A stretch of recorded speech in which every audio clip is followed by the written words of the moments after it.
Mga katambay, mga kabayan, si Kamanong po, nagbabalik naman po muli para po magkomento po sa inyo dito po sa Tambayan Makabayan. Samahan niyo po inyong lingkod, magkomentuhan po tayo.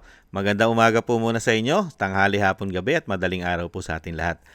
Sana po nasa maayos po tayong kalagayan, mga kababayan. Umpisa na po natin mga tambay, ito po isang legasiya po ito mga tambay. Isa pong hindi natin makakalimutan na talaga ang dating Pangulong Duterte ay talaga pong mapagmahal po sa taong bayan, makabayan.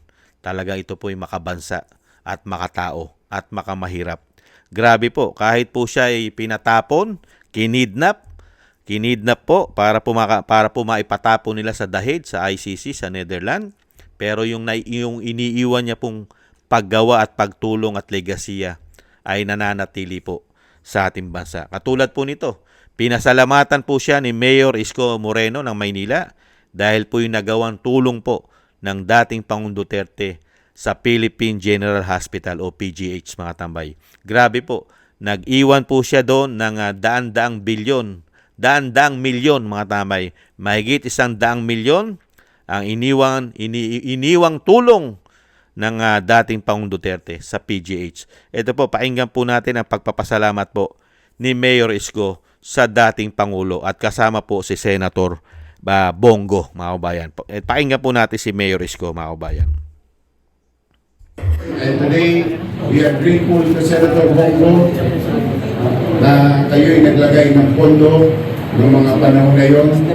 And maraming salamat kay dating Pangulong Rodrigo Roa Duterte.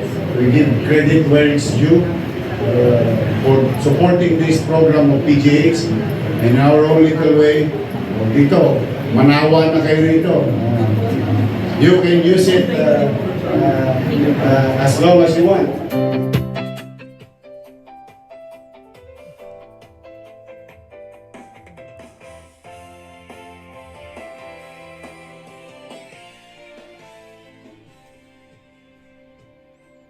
Ayan, nagpakain pa mga tambay. Ano ba yan? Parang ano pa po. May pari po. Parang, ano po ba tawag doon? Binibindisyonan mga tambay eh. Ayan, mga room. Opo, opening.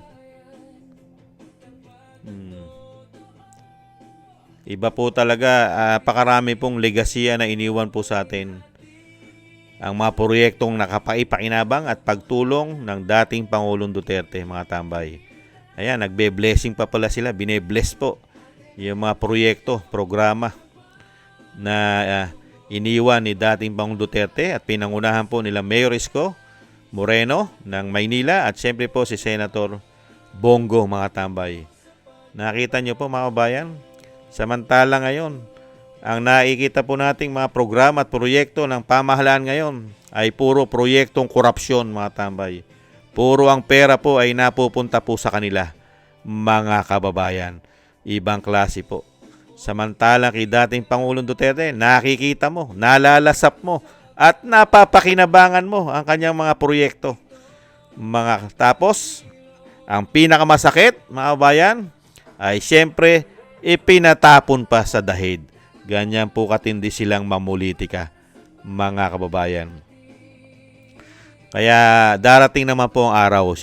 Ang nagsabi rin naman po dyan mga tambay ay ang dating Pangulong Duterte. Ang lahat naman po ay may hangganan. Ang lahat po ay may katapusan. Hindi po ba? Kaya darating din po ang araw ng katapusan nila. At kailangan po nilang pagbayaran lahat ng mga ginawa nilang kawalangian, katarantaduhan at kademonyuhan sa ating bansa. Lalong-lalo ang ginawa nilang pang-aapi, sobrang pang-aapi, panggigipit sa pamilya Duterte na hindi po nila tinatantanan hanggang ngayon. Lalong-lalo po ngayon ang ating Vice President Sara Duterte na susunod na Pangulo ng Republika ng Pilipinas. Napilit po nilang pinababagsak, mga kababayan. Napakasaklap.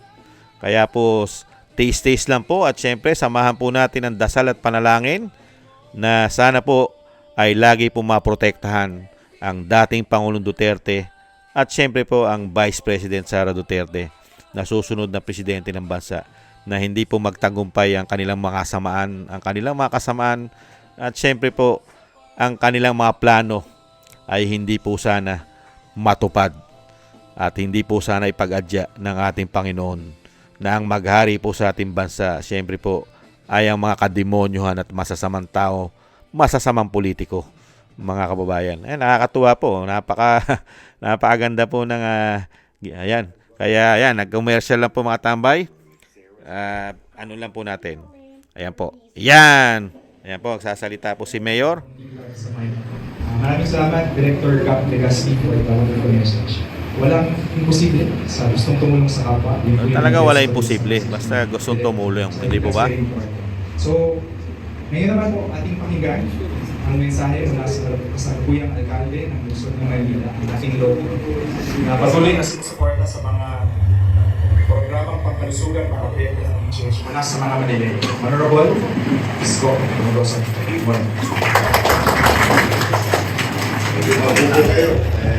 Magandang umaga po at welcome back to Manila, Senator Bongo.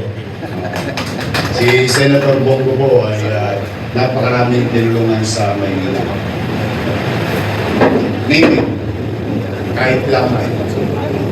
Simula sa lamay hanggang sa mga malalaking pangangailangan ng aming mga kababayan ay purwanan sa mga isa. So that's why, thank you very much. In fact, yung Malasakit Center, nag-umpisa sa kilometer 0. Dito yan sa Maynila. And Malasakit Center is now all over the country. And malaking bagay po yung ginawa ninyo noon Senator. And we are, on behalf of the people of Manila, thank you very much sa inyo. Thank you. Sa ating partner, napakasipag, Top Gap. Ito po yung isang pinag-ukwento niya hanggang madaling araw kasi si Gap, kahit gabi pwedeng i-text. So, kahit early morning pwedeng tawagan. We always wanted to partners with the national government.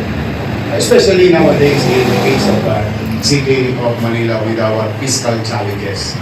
At I'm happy to our fellow Manileños. Ito yung totoong konsepto. Kapag iisang antena o frequency ng National Executive Body, National Legislative Body, and the local government, if they are in sync or in synchrony towards delivery of public service, ito po tayo ngayon. Ito yung resulta. Magkakasama-sama tayo. Yan, tama po si Isko Moreno Basta isa pong antena at isang layunin. Lalo-lalo ang layunin mo ay pagtulong at magandang programa para sa mga Pilipino. Lalo-lalo po sa mga kapuspalad, sa mga mahihirap.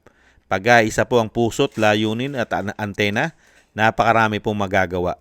Maraming magagawang programa at proyekto. Hindi po ba? Lalo-lalo po ang dating Pangulong Duterte. Hindi niya po pinabayaan ang ating health, ang ating DOH, ang programa po, ang ating mga public hospital, lalo-lalo ang PGH. Di ba? At naglagay pa po si Senator Bongo at naisabatas po yan ni dating Pangulong Duterte, ang kanya pong Malasakit Center. Batas na po yan at malaking tulong po yan sa ating mga kababayan. Sa ating po mismo, sa buong Pilipinas, ang Malasakit Center. At talagang nagpasalamat po, hinangaan po ni Isko Moreno, ni Mayor Isko, ang kadakilaan at napakagandang programa at pagtulong at paggawa ng dating Pangulong Duterte, lalo-lalo po sa Maynila, na ang nakikinabang po ang mga kababayan nating Malineño. Di po ba?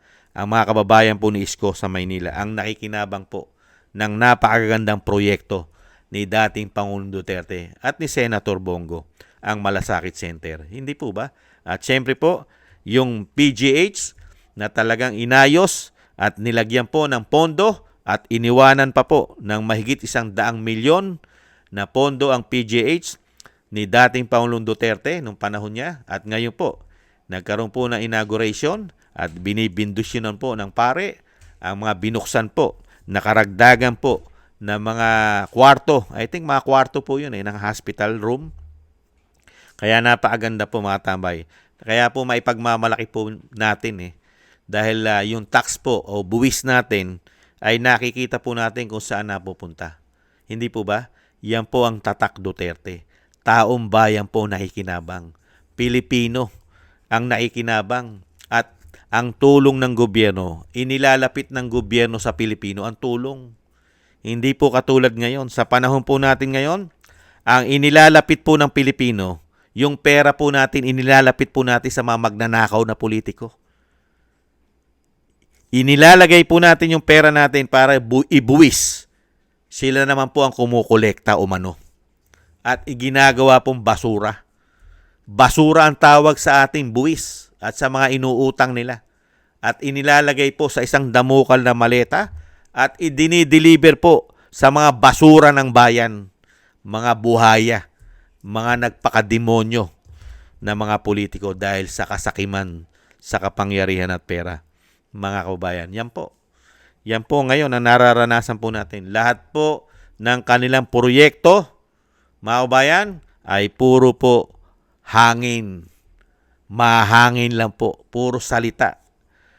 Magsasalita ng ubod ng galing ng kanilang proyekto at programa. Pero pag natapos na po ang taon, hangin na po.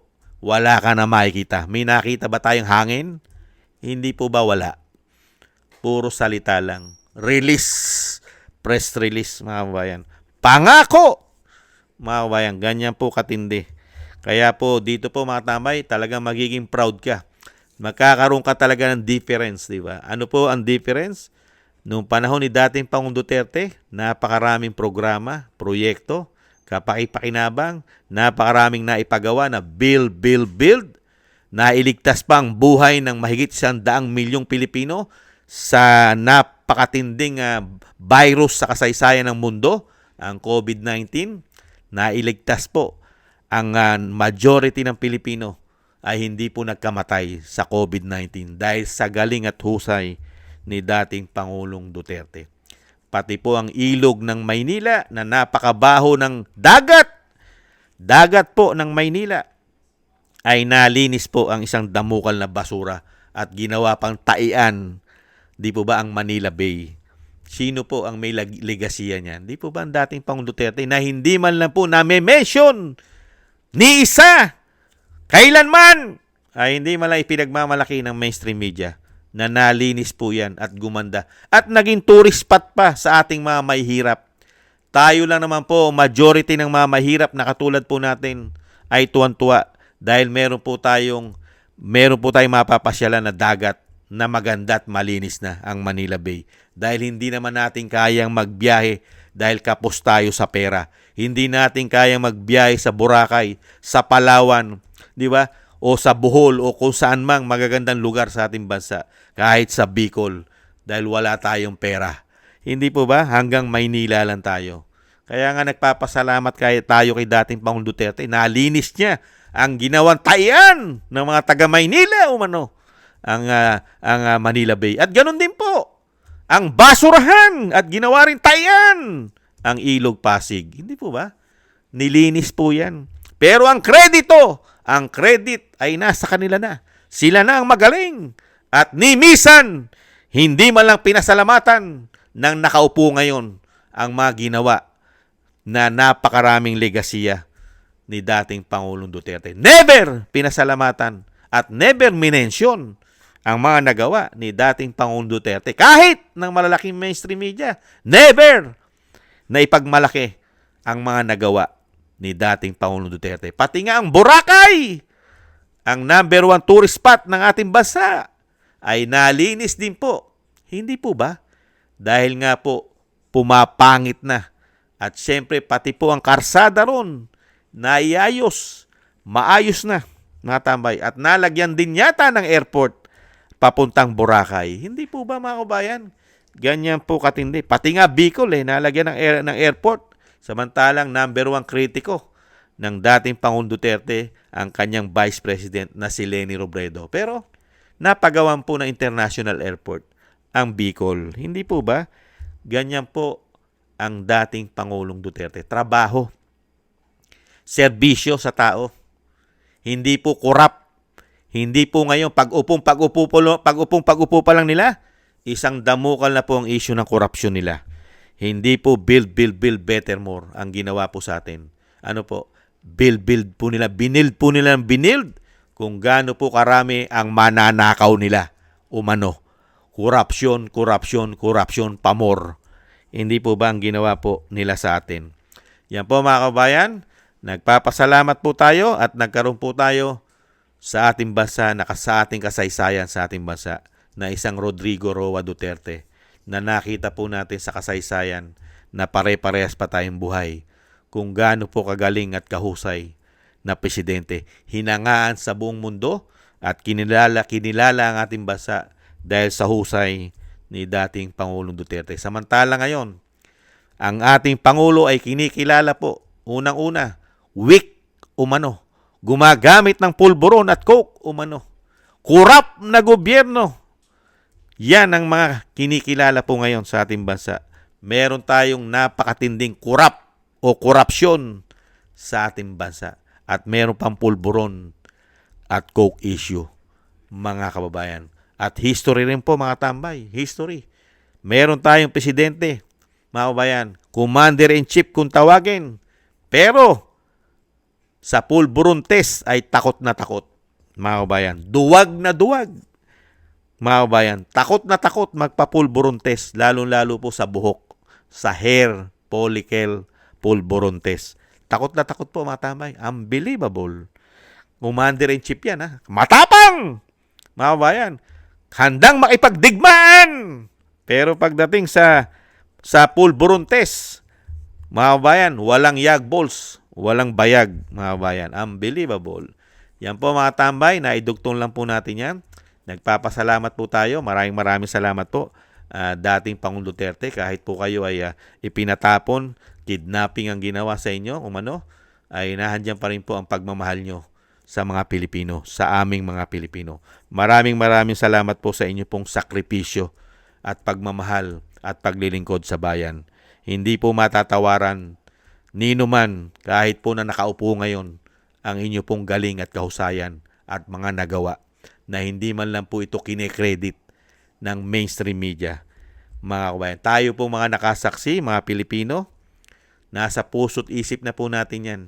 Mga kabayan, hindi na po nila pwedeng nakawin sa ating puso't isip ang ginawang sakripisyo, trabaho at paglilingkod ng dating Pangulo na tinatawag po nating Tatak Duterte. Maraming salamat po mga tambay sa gusto po natin tambayang makabayan sa YouTube at TikTok. At sa ating mga subscribers at sa ating pong mga kababayan nagbibigay po ng biyaya at tulong. Thank you po sa inyo. Shoutout po sa inyo lahat. Mabuhay po kayo. At yung panalangin at dasal po natin, magkaisa po tayo na maingatan po ang pamilya Duterte, ang ating Vice President, ang dating Pangulong Duterte na maingatan po sila sa kapahamakan, mailayo po sila sa kapahamakan. At madugtungan pa po ang buhay at kalakasan at makalabas na po sa lalong mabilis ang pinakidnap po nila na dating Pangulo. Mga kabayan, thank you po sa mga dasal po ninyo. Ganon din po mga tambay, tayo po'y magdasal at manalangin nang tayo po'y maingatan at ang ating buong sambahanan.